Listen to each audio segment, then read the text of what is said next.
Hello, everybody, and welcome to a chat with Sarah Hurwitz. We are beyond excited for you all to be here with us tonight and for the event that we have planned. My name is Hailey Behrman, and I am the president of George Mason University Hillel, and I am a senior at George Mason University. Before we begin, I would also like to recognize that tonight is the 83rd anniversary of Kristallnacht, or the Night of Broken Glass. Kristallnacht was a horrific night of anti-Semitic violence enacted against German Jews that marked the start of the Holocaust. As we remember and reflect upon this occasion of pain and hatred, we look forward to the brighter future full of education and Jewish pride. And with that being said, I would like to introduce Dr. Mark Ginsberg, the provost of George Mason University, who will be introducing our guest of honor tonight. Thank you so very much, Hailey, and good evening to everybody, and welcome. And let me reinforce also the commemoration as we reflect on the anniversary of Kristallnacht, a very significant historical event for us all never to forget and always to remember. So thank you for raising that, Hailey. It's also a pleasure to serve as a member of the advisory board to Hillel and to support the organization in its work. And I'm a great fan and know that the Hillel organization here at George Mason University has become home to many of our students and is a wonderful source of reflection, opportunity, as well as social and community engagement. So congratulations and thanks to all who are part of that organization. It's a great privilege to introduce Sarah Hurwitz, and really a wonderful opportunity for us at Mason to meet with her and to hear from her this evening. From 2009 to 2017, she served as a speechwriter at the White House.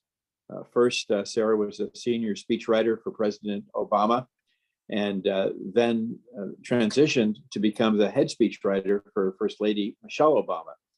And I can only imagine the wonderful story she has, the wonderful memories, and more importantly, the wonderful experiences she had working so closely with and getting to know very personally and very intimately President and Mrs. Obama. Prior to serving in the Obama administration, Sarah was a speechwriter for Hillary Clinton, another wonderful person who I'm sure she has great memories of working closely with. Worked with Secretary Clinton on her 2008 presidential campaign. Sarah is also the author of a terrific new book, Here All Along, Finding Meaning, Spirituality, and a Deeper Connection to Life and in Judaism. And after finally choosing to look there. Sarah's a prolific author. She's a renowned speechwriter and public policy figure in our country, and it's really a thrill for us at George Mason to have her with us this evening. Sarah, welcome, and thank you for joining us. Thank you so much, Dr. Ginsberg, for that incredibly kind introduction and for your leadership. It is just such a pleasure and such an honor to be with you here tonight. Hailey and Ashleigh are amazing, and I'm really excited to have a conversation with them. So thank you for having me. Thank you. So I'm Ashleigh Trudell, a first year here at George Mason University. Before we get started, I would like to draw your attention to the Q&A feature. Throughout the night, if you have any questions for Sarah, please feel free to put them in this feature. And at the end of the night, we'll have the opportunity to ask some of these questions. With that being said, let's start our interview. So how did you get to be the head speechwriter for Michelle Obama? That is a good question. It's sort of an unusual career, right? You don't really have, it's not like you get like a speech writing degree or something like that. I actually started out as an intern. I was an intern in the White House in the summer of 1998, and I worked in Vice President Al Gore's speechwriting office. And the speechwriters I worked with helped me get my first job out of college, which was as the assistant to the speechwriter to the lieutenant governor of Maryland, which was about as glamorous as it sounded. And I left after about a year. I then worked for a US senator as a speechwriter. I worked on a bunch of campaigns as a speechwriter. And then I wound up getting hired. And then after those campaigns didn't really work out, I went to law school. And, I ended up eventually working on Hillary Clinton's 2008 campaign. And when she lost, I was very lucky to get to go on to then Senator Obama's campaign. And he won, which is an incredibly exciting experience for me because I had been working on all these losing campaigns. And when I was working on the Obama campaign, I was writing mainly for him. You know, I'd been hired to write for him, but I helped Mrs. Obama with her 2008 Democratic National Convention speech. And I know it's really hard to remember now, but back then, you know, before that speech, she was getting a lot of negative press, which was basically solely the result of the sexism and racism that was being thrown at her. You know, she was being portrayed as this angry Black woman. It just was incredibly offensive and enraging. And the speech was a chance for her to actually show the American people who she really is. So it was a really moving and kind of intense experience to work with her on that speech. You know, she is someone who knows who she is. She always knows what she wants to say. And the process of writing for her, I learned at the time, was just to really sit with her and say, like, what do you want to say? And she was so clear with me about that speech. She's like, I want to talk about my family. I want to talk about my values. I want to talk about my husband's family and values. I want to talk about the kind of people we are and the kind of country we believe this can be. And, you know, she gave that speech, and it was a moment where people saw her for who she really was. They're like, wait a second, like, she's amazing. This woman is brilliant, and she's thoughtful, and she's patriotic, and she's passionate. And I think her press really kind of turned around after that. And so when Obama won, I got to go to the White House, and I was there to write for him. But after a couple of years, I realized I actually missed writing for her. So I made kind of an unusual White House career move in that I moved from writing for the president to writing for the First Lady, which I think a lot of my colleagues were a little confused by, but it really was the right move for me. I just felt more at home in Mrs. Obama's voice, and the rest is history. Wow, thank you. That's an incredible timeline, and I am amazed. Thank you. Our next question for you is, what was it like to work in the White House? And if you could you give us a real behind the scenes look? Yeah. So, you know, one of my colleagues once told me, you never have the day you think you're going to have in the White House. Right? Things are just kind of always happening last minute. So, you know, a typical day, I can't even tell you what that would be. But, you know, if we were traveling, you know, I traveled with Mrs. Obama to pretty much every speech she gave that I had worked on. So, you know, I might get to the White House at 6 a.m. She might have a bunch of last minute edits that I have to make. Maybe a policy person would email me and say, hey, you know what, something just changed with the number in the speech. We have to do something new. And I'd be scrambling around. I would then be, you know, reprinting the speech, resending the speech out. And then, you know, you get on a plane, you travel to somewhere, you know, you land, and suddenly you're backstage, and I'm trying to get the teleprompter to make sure, you know, that the operator has loaded the speech correctly. And then I'm backstage, and you know, I was once backstage, and I saw the screen that Mrs. Obama was reading for. It just went blank. Like the teleprompter just went down. I thought, like, oh no. So I kind of ran back to the operator. I was like, what's happening? And the person's scrambling around. Fortunately, she always had a paper copy on the podium. So she very calmly just flipped the paper copy and kept on reading as if nothing had happened. It was really quite amazing. So that was a day of traveling. But if I was in the White House, you know, I might be just alone in my office working on a speech for hours on end, which could get pretty isolating at times. But I had a team of colleagues around. So if I got stuck, you know, we were always in and out of each other's offices, sharing ideas, getting each other unstuck, providing kind of moral and emotional support. And then, you know, there might be days that were just exciting, like getting to go to the Hanukkah party for the first time was such an amazing experience for me as an American Jew. And I remember just sitting there in the East Wing of the White House, surrounded by 700 Jews, and, you know, we're lighting a menorah, and people spontaneously started singing the song Rock of Ages, Maad Sor, in Hebrew, like just 700 Jews singing in Hebrew in the White House.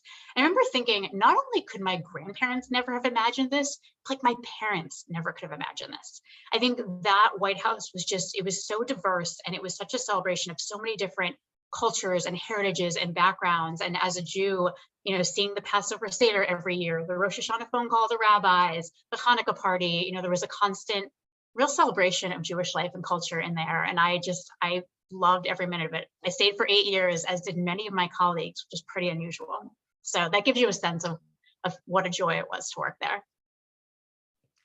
Wow, that's amazing. Can you tell us one of your craziest White House stories? Oh, there were many. I think one of the craziest ones actually happened when I was working for President Obama back in 2009.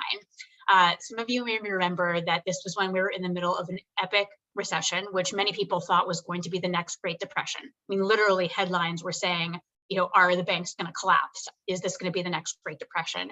So busy time. And he had to give commencement speeches. It was spring of 2009. And so I worked on his first commencement speech, which was at Arizona State University. And he was just very busy, right? Economy's collapsing. The man had things to do. But we did get some time to meet with him. And, he seemed a little bit distracted, but he did kind of dictate a topic and some ideas for the speech. And I thought, okay, I can work with that.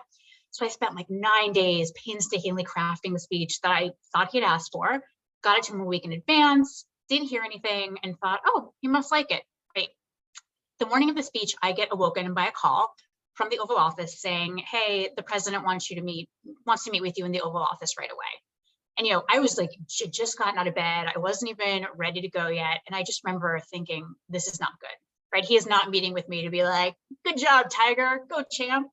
So I throw on clothes, I rush into the White House. I'm so frazzled and it's just kind of a mess. There's actually the White House photographer takes photos of every meeting the president does. So there are actually photos of me and the president from that morning. And I'm sitting on this couch looking all frazzled. And he's like holding a speech in front of me as we're about to, you'll hear, rework it.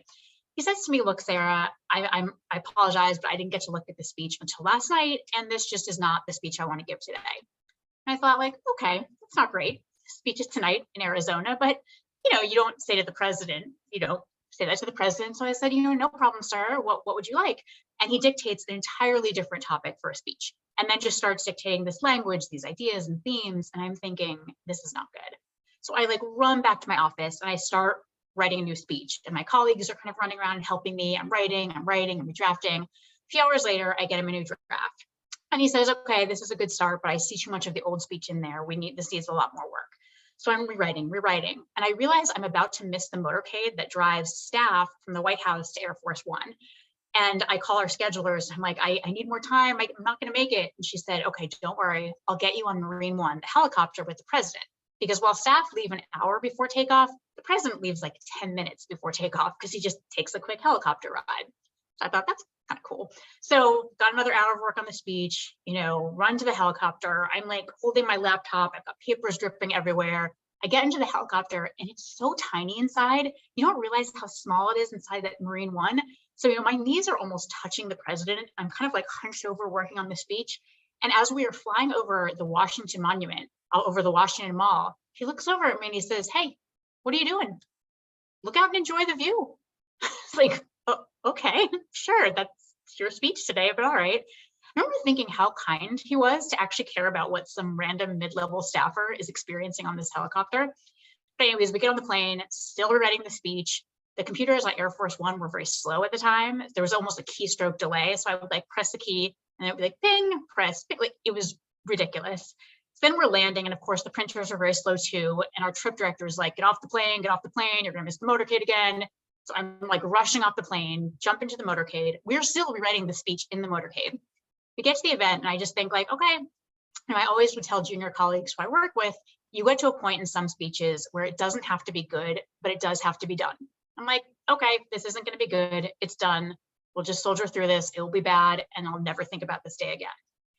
But President Obama just got up to that podium and delivered that speech like he'd been delivering it every day for his entire life. It was like flawless. It was this emotional, totally engaged delivery of a speech that we had like crafted an hour beforehand.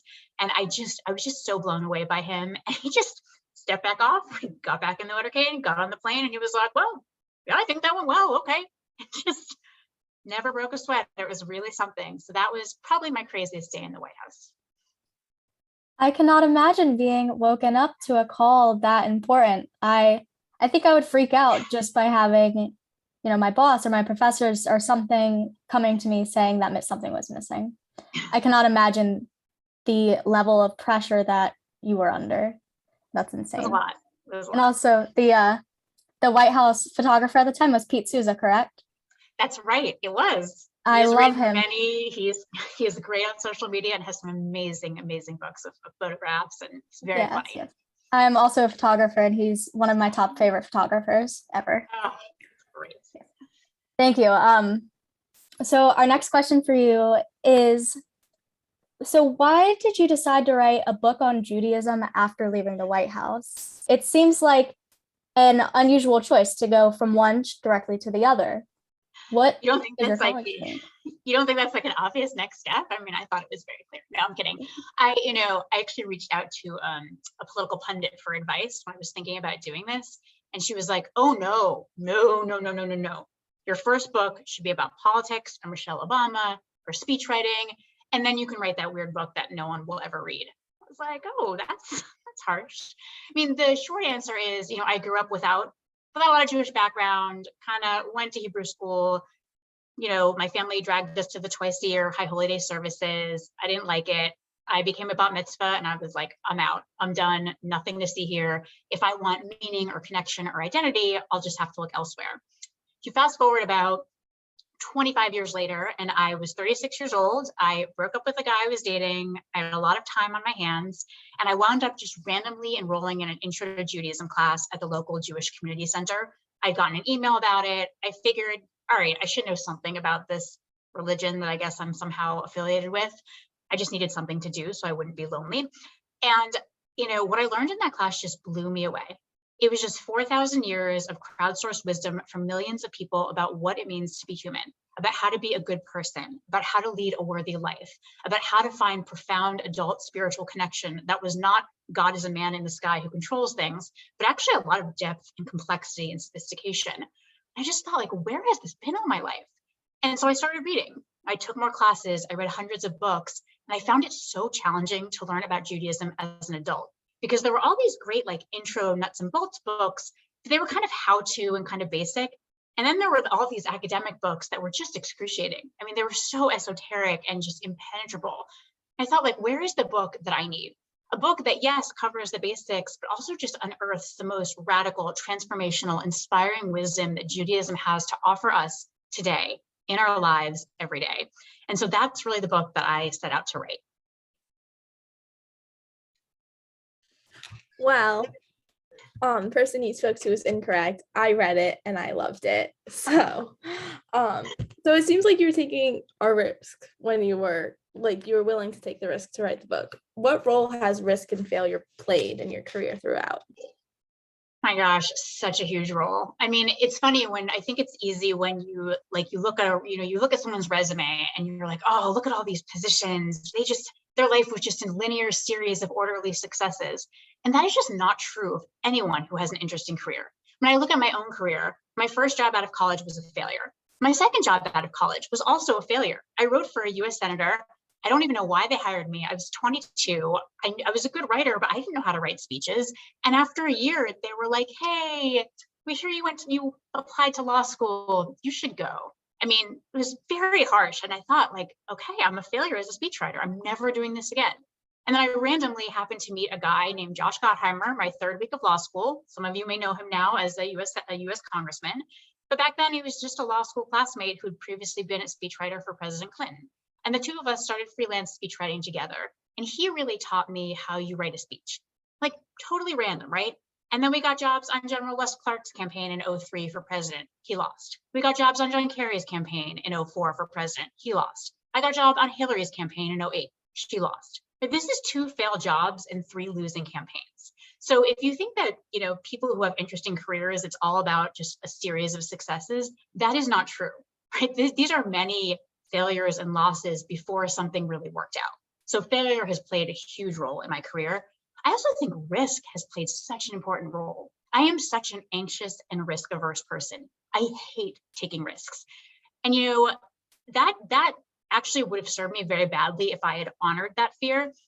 But I remember when Josh, our third year of law school, he said, listen, there's this guy named Wes Clark. He's running for president. He's looking for some speechwriters. Do you want to come work on his campaign? And I was like, Josh, we're in law school now in Massachusetts. The campaign is in Arkansas. And he was like, well, just come down for a little while and see. And I was like, we have evidence tomorrow. Like, I can't just not go to class. But, I was like, fine, I'll come for a week. I went down there and I really loved it. I love being a speechwriter. I love working on this campaign. But again, I was enrolled in law school and it was really too late to drop out for the semester without losing a lot of money. And so, Josh is like, look, just take the job. We'll figure it out. We'll go back and forth. And I remember thinking that is so risky. Like, what if I get in trouble? What if I get bad grades? Like, to me, that just seemed like the biggest, stupidest risk. But then I started thinking about, what if I don't take this risk? It's like, well, I don't really like law school. I don't think I want to be a lawyer. That's the path I'm on, right? I had interned as a law firm. I had an offer from that firm. That's a very impressive and respectable and lucrative path. But I kind of realized it wasn't my path. And so I think so often what we do is we focus on the risk of doing this new and scary thing. We don't focus on the risk of saying no to the new and scary thing. And the more I thought about it, the more I was like, wow, the risk of saying no to this is that I wind up on a path that's perfectly respectable, but isn't for me. And I am bored and I feel lost in my own life. Or I can just take this possible risk, see what happens, and do something I'm really passionate about. And indeed, for a semester, I was back and forth between Cambridge and Arkansas, and it was fine. It was totally fine. My grades didn't change. No one really noticed I was gone. I went to a very big personal law school. It was fine. And that job is what got me the job on the Kerry campaign, which is what got me the job on the Hillary campaign, which is what got me the job on the Obama campaign, which is what got me the job in the White House. So I think that when you're contemplating a risk, don't just think about the risk of doing this new and scary thing. Think about the risk of not doing it. That entire answer was something that I definitely am going to hold near and dear to me. I can say that as a person as well, I am a very anxious and I try not to be risk avoidant, but I think what I've had to do for that is that I've had to trick myself into loving to be afraid. Yes. And so I truly loved that answer. Thank you. Oh, and I love the idea of loving to be afraid. That's great. Our next question for you tonight is, what's the best advice that you would give to the young people, like the students in the chat here, and anyone who might see this video as they start to make their own way in the world and in their careers? Oh gosh, it's a great question. I think a lot about, there's a book called The Happiness Project by a woman named Gretchen Rubin, and she has this very simple piece of advice that I think about a lot, where she's talking about how she always thought she should read things like The Economist and very serious, newspapers and books and magazines, because that's what smart, impressive people did. But the truth is, she just loved reading children's literature. She was passionate about it. It really engaged her imagination. It inspired her as a writer. And for years, she was like, no, come on, read the serious stuff. And then at some point she said, why don't I just be Gretchen? Why don't I just be Gretchen and do the thing that actually inspires me, that I'm good at, that I love, and that leads me to be generative and productive in my life? And I think about that a lot because I think it's really easy to swim against the tide of your own life. I think it's really easy to spend your life doing things that look really impressive to other people, even when you know they don't feel quite right from you.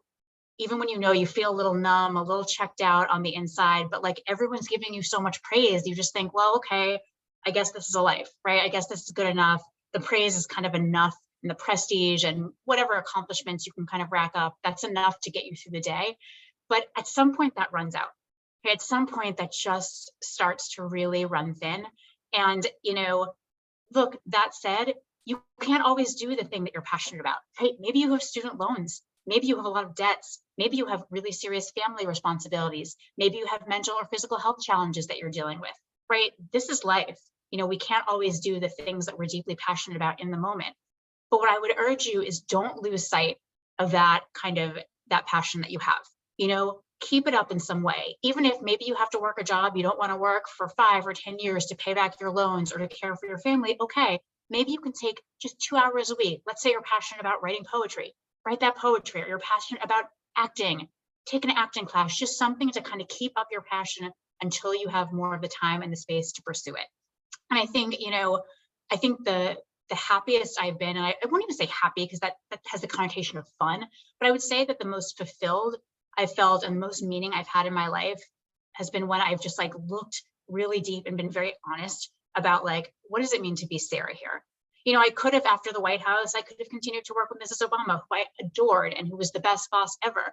Or I could have written speeches for CEOs and celebrities, and everyone thought those things were a good idea. That's what everyone thought I should do. But I just knew I wanted to write this book. And it was hard. It was the most stressful, difficult thing I've ever done. It was much harder than White House speech writing, but I felt so deeply engaged in my life when I did it. And then, I was promoting my book for a while, and I thought I'd really like to be a hospital chaplain.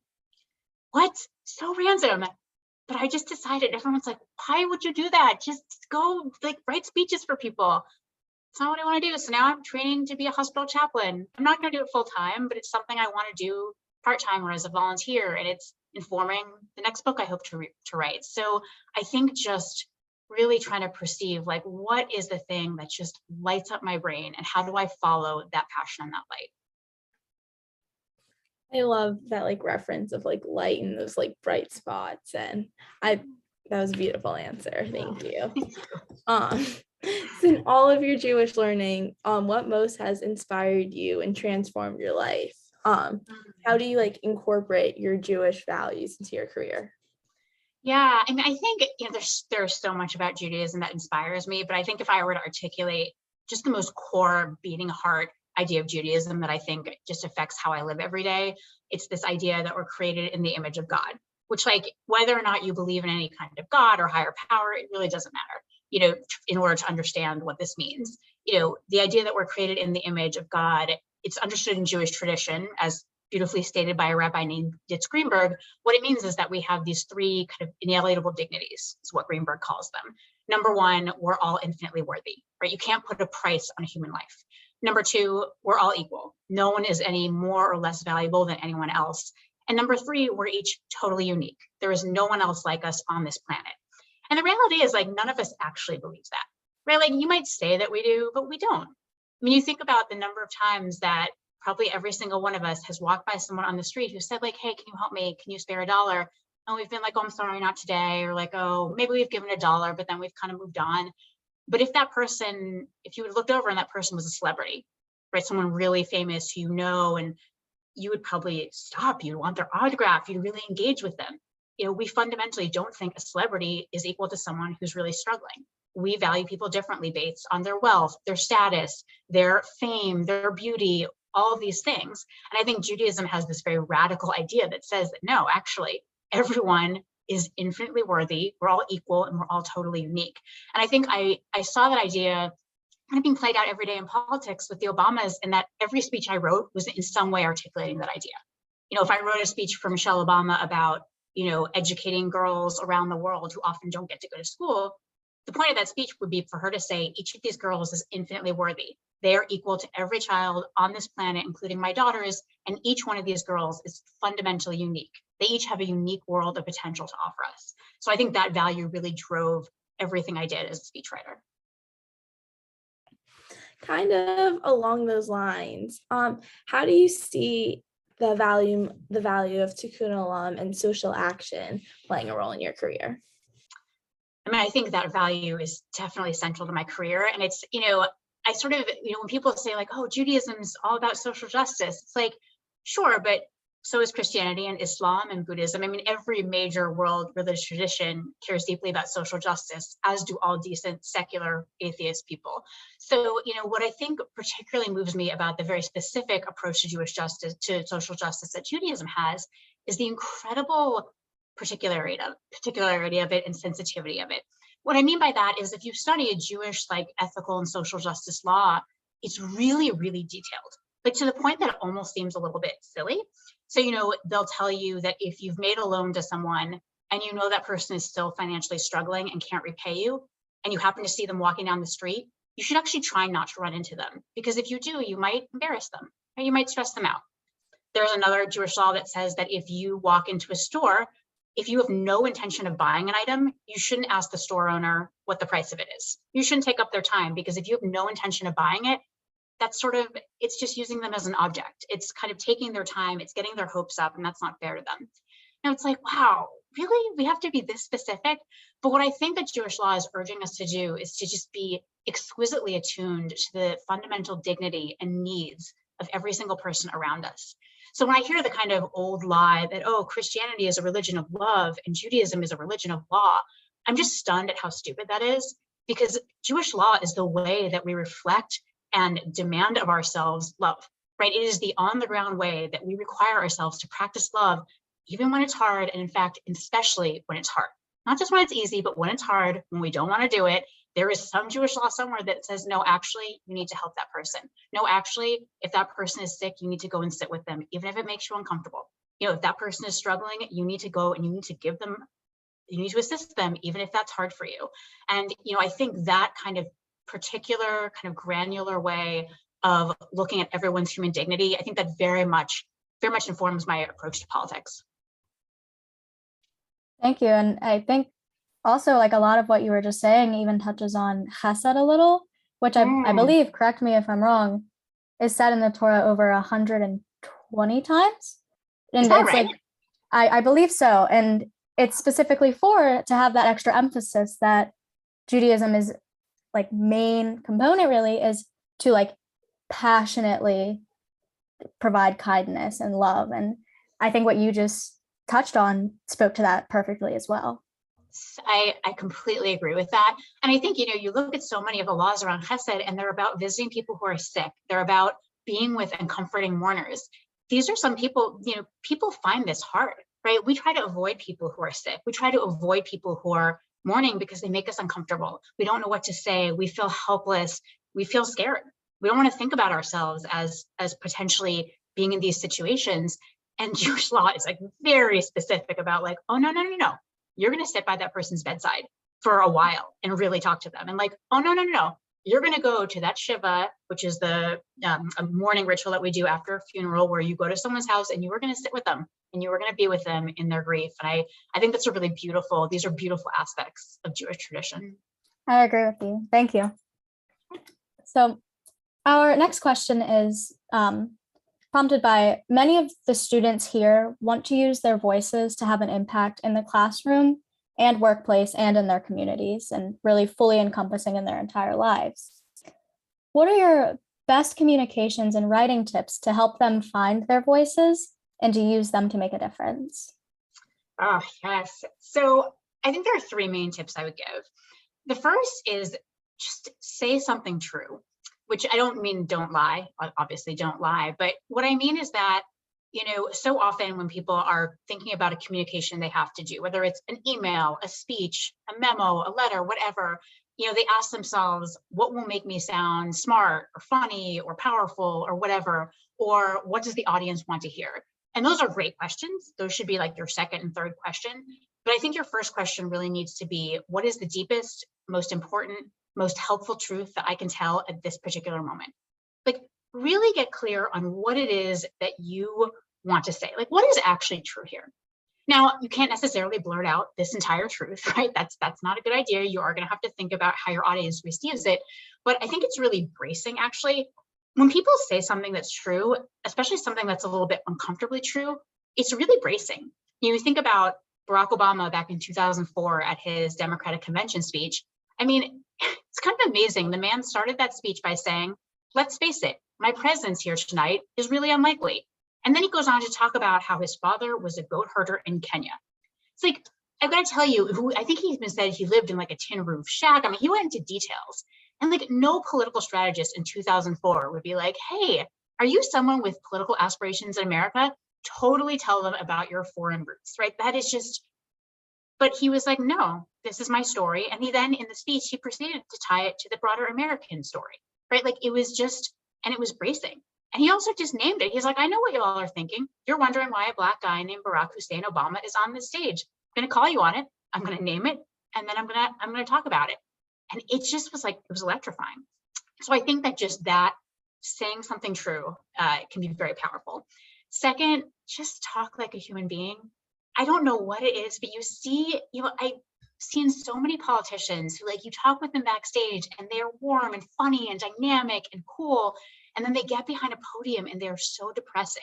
It's like, we need to put hardworking American middle-class family values first. We need to be a uniter and not a divider, and light and not dark. I'm like, what are you, like you have, or like you see business leaders who are like, we need to catalyze our position to leverage our transformational unsiloed. It's like, guys, you've never once turned to your roommate and been like, hey, I totally think we should leverage our platform to catalyze something. Like, you would never turn to like your partner and be like, sweetie, I was just thinking that hardworking American middle-class family, like, this is not how human beings speak. So if you wouldn't say something to one person, don't say it to many people. It actually doesn't get better.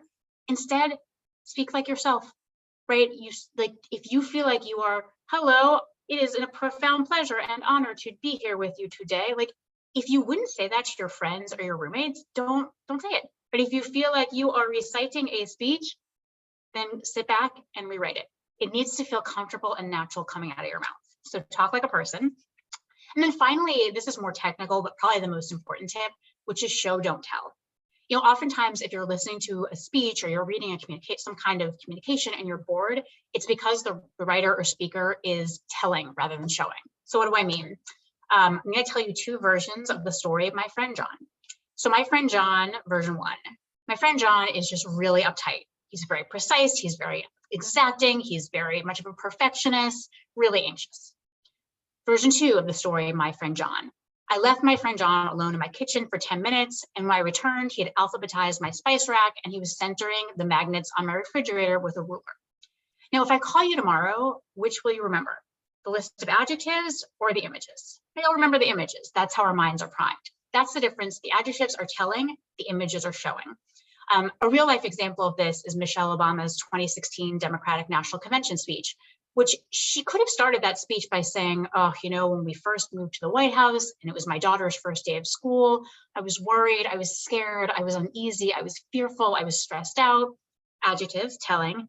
Instead, what she said was, on my daughter's first day of school in the White House, I watched them climb into those big black cars with those large men with guns, and I saw their little faces pressed up against the window, and I asked myself, what have we done? Now, that is an image you cannot unsee, right? Show, don't tell. And those are my tips. Those will be good to keep in mind. Thank you. So many of us struggle with imposter syndrome, questioning ourselves and having moments of insecurity and doubt. Have you felt this way during your career? And if so, how do you cope with that? All the time. Oh my gosh, all the time. I mean, a perfect example of this, again, if you looked at my resume, it would say speechwriter for Hillary, chief speechwriter for Hillary Clinton 2008 campaign. But what it doesn't tell you is that is how I got that job, which was that, Josh Gottheimer, who had been, who was sort of helping on the campaign back in 2007, and he called me and said, look, they're looking for a chief speechwriter, you should apply. And I was like, absolutely not. I am not qualified. This is Hillary Clinton we're talking about. She's been my hero since I was a kid. No way, not qualified. I had already been deputy chief speechwriter on 2 other presidential campaigns, but no, not qualified. A month later, Josh calls again and he's like, they're still looking. You really should apply for this. I was like, no, not qualified, not qualified. Finally, a month later, he calls, he's like, all right, look, they might be willing to have like co-chief speechwriters. There's a few people in the mix. Why don't you apply for one of those positions? And I thought like, oh, that feels safe, right? I could do this job with someone else. So I apply, go through the whole process, interview with Hillary, and I get a call from Josh and he's like, congratulations, you have the job, but it's just you. Like they don't want co-chief speechwriters. I was like, oh God. And by then it was like too late. I think he may have tricked me, which I'm actually now very grateful for. What was so amazing to me is that I was like, oh, I couldn't possibly be qualified for this. Couldn't possibly be. The truth is, looking back now, like there was no one with as much experience as I was who wanted to go on a campaign at the time. But what I had in my mind was I made up the magical resume in the sky. And this is something that you may find yourself doing, where when you're applying for a job or trying out for some kind of position, you make up this magical resume in the sky that someone else must have that must be so much better than yours. And you're like convinced that that's just those people are out there, you are so much worse than them, and you just shouldn't even bother. Okay, that magical resume in the sky, like it probably doesn't exist. And you should really let other people, you should let the person doing the hiring, doing the selecting, you should let them make that decision. Don't make it for them. And don't make up that magical resume in the sky. That's really my main tip for imposter syndrome. Thinking that there's some idealized person out there who could be doing or should be doing the job better than you. It's probably not the case. And even if it is, it doesn't matter because you have that job and all you have to do is just work as hard as you can and do it to the best of your ability. Wow, the imaginary resume in the sky. I love that because I think that perfectly put into words how I've kind of felt with imposter syndrome in the past. What a way to think about it. Thank you for that. Sure. I recently had a conversation as well about imposter syndrome where a lot of women in the workplace really feel it too. And I think that it's really important for us to make sure that we are not negating our own just because. And so thank you. Yeah. Our next question, and this is also going to be the last question from us before we move on to Q&A, is can you tell us about a speech that you've worked on that had inspired you and maybe gave you hope for the future? Yes. Oh gosh, there were so many. I think one that still really stands out for me is Mrs. Obama's 2016. It was her final college commencement speech, which I found out when I found out where it was. I was very moved because it was at the City College of New York. And this is kind of amazing because when my family first came to this country, Jewish family from Eastern Europe, my great grandmother was very excited that they had landed in New York City because they had this city college system that accepted Jews, it accepted people with very little money, and it accepted women. And they had 5 daughters. And so my great grandmother was like, I can't believe it. In this country, maybe my girls can get an education. But unfortunately, they left New York and moved somewhere else that did not have such a good system. And my grandmother, who was one of those 5 daughters, she never got the chance to go to college. And that was just a source of such heart sickness and regret for her entire life, because she was this really passionate, like FDR, Franklin Roosevelt Democrat. She was so into social justice and she wanted to end poverty. And she was just like this firecracker of a woman. And she really wanted to go to college, go to law school, become a lawyer, and go into politics. That was her dream. She never got to do that. And what was so amazing to me is here I am 2 generations later, pulling up to the City College of New York with the first African-American First Lady of the United States, history totally made there. And, I have gone to college, I have gone to law school, I became a lawyer, and now I'm working in politics, the very dreams that my grandmother had but never got to fulfill. And I just remember looking out at the audience of these graduates who are extraordinary. For those of you who don't know, City College is home to students who speak like 100 languages. They're from 150 different nationalities. It is so many students who are immigrants or first generation Americans, and they are just like, they're today's striving, dreaming immigrants. And where the seats where they sat today are the very seats that so many Jews like my grandparents sat and longed to sit 2 generations ago. And to see Mrs. Obama giving a speech talking about how our diversity is our greatest strength, how immigrants have always made this country great. It was just such a moment of just pride for me and inspiration for me and just real hope for the future. That's beautiful. That definitely sounds like an inspiring moment. So we are going to move on to our Q&A from the audience. And our first question that we have is, did you have to work with other speechwriters while working for the Obamas? And did you ever clash with them while writing speeches? Great question. So in the White House, it was one speechwriter per speech. You would just like each speak. We would, when I was working for the president, we would just meet every week and we would split up the speeches.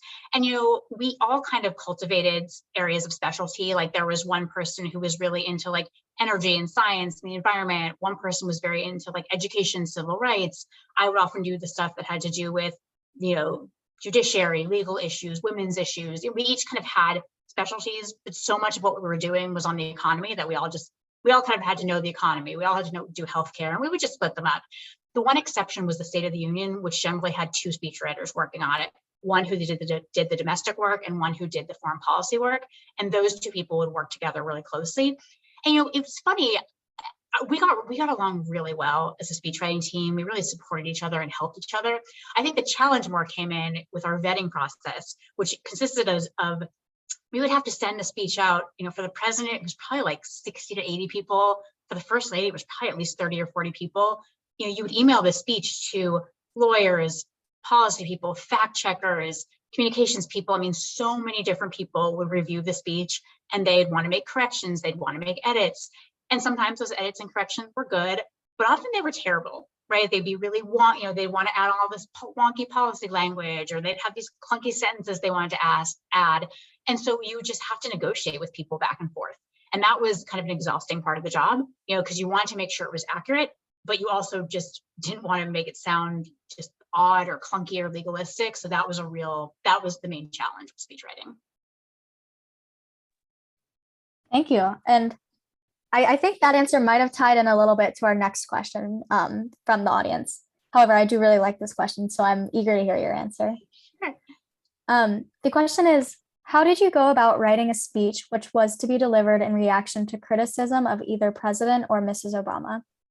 Did you ever have to counsel them on the best way you thought that they should react? It's a great question.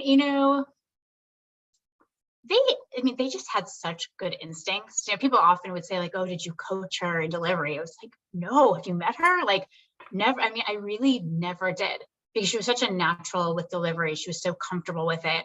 And she always just had such a good sense of what she wanted to say. But I will say, the approach to when people have been critical, the Obamas are very big people, right? They're not petty. They're really classy. And so I think that, when they go low, we go high. That really was their MO. I think that they would just try to respond to the substance of the critique.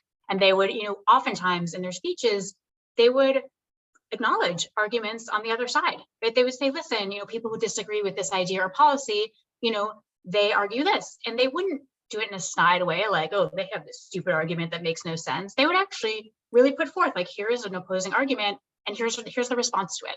And I think that tended to work well. I think people kind of left with a sense of respect for them. Yeah, thank you. That shows a lot of character on both yours and their behalf. Thank you.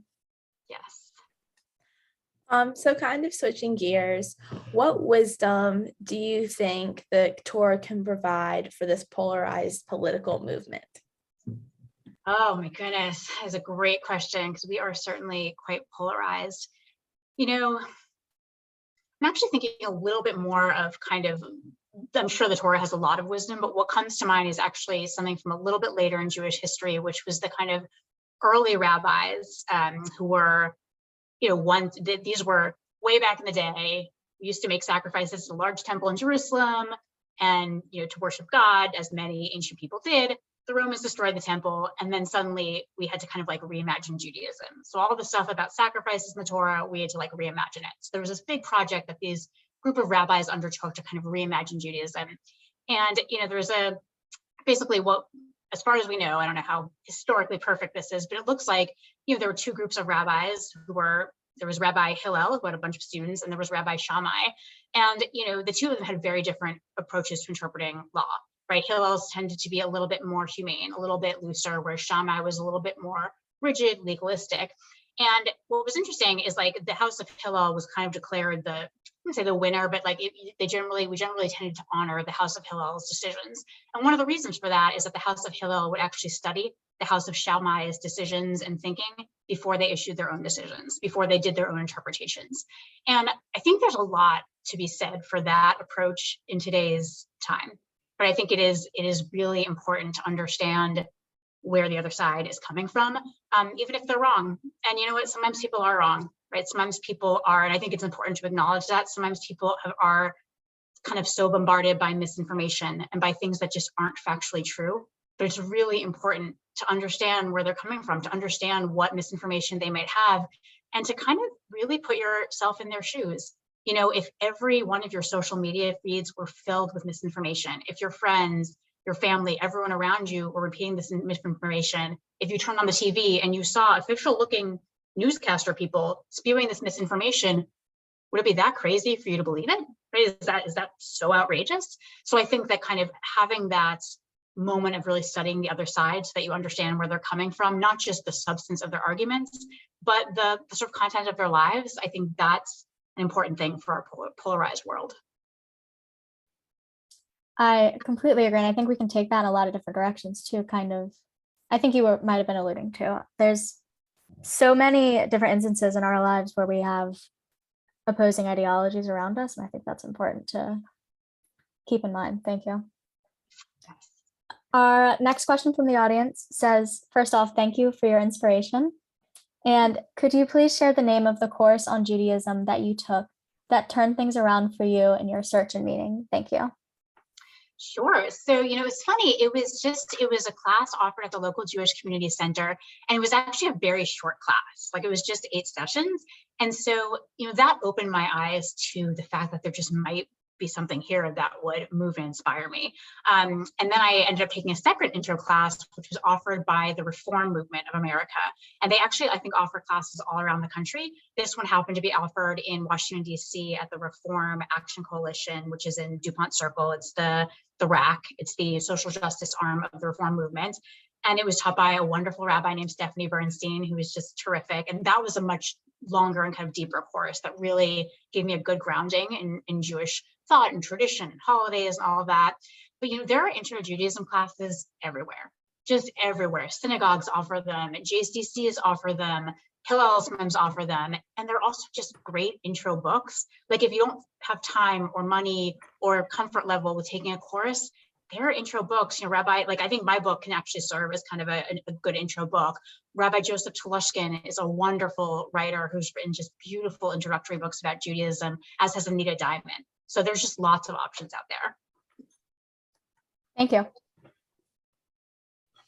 I especially can very clearly remember the opening of your book, and you sum up the first 5 books of the Torah in a few pages, and I was like, wow, that refresher my Hebrew school days. I tried to make it clear and accessible. That was the goal. And it was. So our next question, does the show The West Wing accurately represent the work and life of speechwriters in the White House? You know, it's funny. In some ways it really does, which is surprising. I mean, obviously we are not as like sassy and witty and clever. You know, we don't go down the hallways exchanging witticisms or anything like that. But one of the producers is a guy named Eli Addy, who was Gore's chief speechwriter. And, you know, I think you can almost see reflected in his influence some really like true moments about speechwriting. You know, there's one episode where like Toby and Sam just get obsessed with like writing a birthday greeting to, I think, the Prime Minister of Indonesia, which is a project that Leo has given them to distract Sam from asking Leo's daughter out. So it's not even important, and they kind of know it's not important, but they just get obsessed with it. They're like, we gotta nail this, we gotta nail this. And I definitely have had moments like that with colleagues where we're like obsessed with some stupid little thing that doesn't matter, but somehow you just really decide you need to nail it. Or, you know, I think about when Bill Bailey, the new speechwriter, comes on, and he and Toby both take a crack at a draft of a speech. And Toby's embarrassed because Will Bailey's draft is just so much better. And Will says, look, Toby, you know, I'm just a fresh arm. I'm just a fresh arm. And I think, you know, that moment for me really captured some of the burnout that you can experience after years of writing these speeches where you're tired. And when someone fresh comes in, you can kind of see it in their writing and the kind of freshness and newness of their writing. So I think in some ways they do capture it.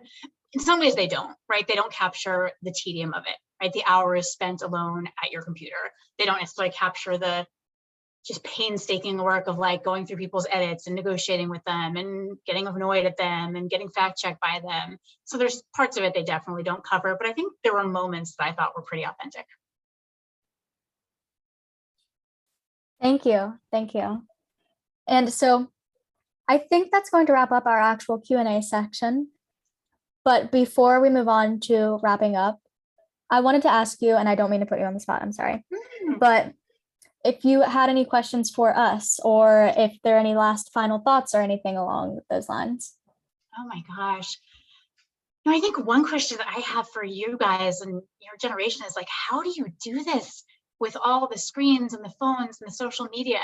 I do not know how you guys are able to do this. Like we basically didn't really have the internet when I was in college, which makes me sound so old, but it's true. We did not have cell phones. We didn't have phones. If you wanted to call someone, you left a message on their answering machine, for real, legit. We had email that you had to find a computer, sit down and type it. And you know, I just look at younger people and just the relentlessness of social media, the constant pressure to just curate your lives for other people's consumptions, just the like never having a break, that constant tearing at your minds.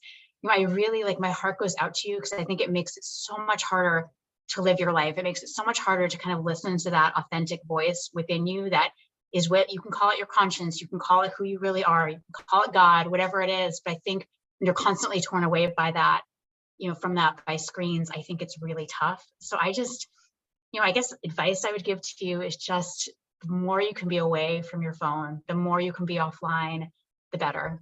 I think it just makes life so much harder. And I just really feel for you guys today. It's just a much harder way to be a young person than it was when I was younger. Thank you. Wow. Thank you. I think for me, the way that I go around that is in 2 or 3 ways.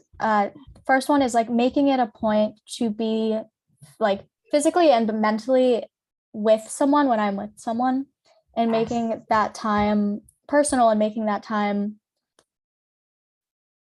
I'm losing track of the better word for this, but really making it meaningful. And I think I've found that mostly, I don't want this to come off as an ad read or anything, but I've personally really found this within my campus's Hillel here at George Mason. It's kind of been a savior from that space, especially with Shabbats every other week with Mason Hillel. I don't work on Shabbat. I don't do anything that I do not want to do. And I take that time to be there in person, or if it has to be virtual, then virtual, with the people that I want to be around, if that makes sense. It does. I think that is totally the antidote to this kind of like distracting screen. It's actually just say, I'm going to be deeply present with you here in real life right now. We're not checking our phones. We're not anywhere other than right here. I think that's beautiful and really helpful. Thank you. Ashleigh, did you have anything you wanted to add on? I was just going to add on, you said it about Hillel, and even in the past few weeks I've been on campus, it has been a very beautiful experience for me that like at those Shabbat dinners or at the different events and things, having that like ability to find presence, that's kind of hard to find like elsewhere, being like away from home, and like now very much like wanting to be on my phones. That's how I can talk to friends off of campus and my parents at home. That it is kind of a struggle of finding the balance between being as present as possible, but also still connecting to loved ones. So finding those spaces to really be present has definitely been something I look for. That was a good point, Ashleigh. Yeah, for All right. sure. Well, Sarah, thank you so much for being here with us tonight. This has been an amazing opportunity. I've learned so much from our conversation, and I'm deeply grateful, as is everybody here with us. So thank you, Sarah.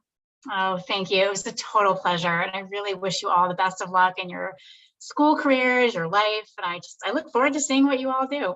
Thank you. Thank you. And I would also like to thank Rabbi Bruce and Sue Aft, the Mason Honors College, the Mason Judaic Studies Program, George Mason Hillel, and Provost Dr. Mark Ginsberg for also making tonight happen, really. I would also like to take a second to thank our full crowd of community members, Mason faculty and staff, and students for being here tonight in the audience. If this event was interesting to you, I would like to invite you to a virtual lecture with Rachel Mikva happening tomorrow at noon, hosted by George Mason Religious Studies Department, the Mason Center for Humanities Research, Fall for the Book, and George Mason Hillel. The link to this registration will be in the chat. Thank you so, so much. And to everyone also in the chat, thank you. Have a wonderful rest of your night. And thank you for making tonight so great.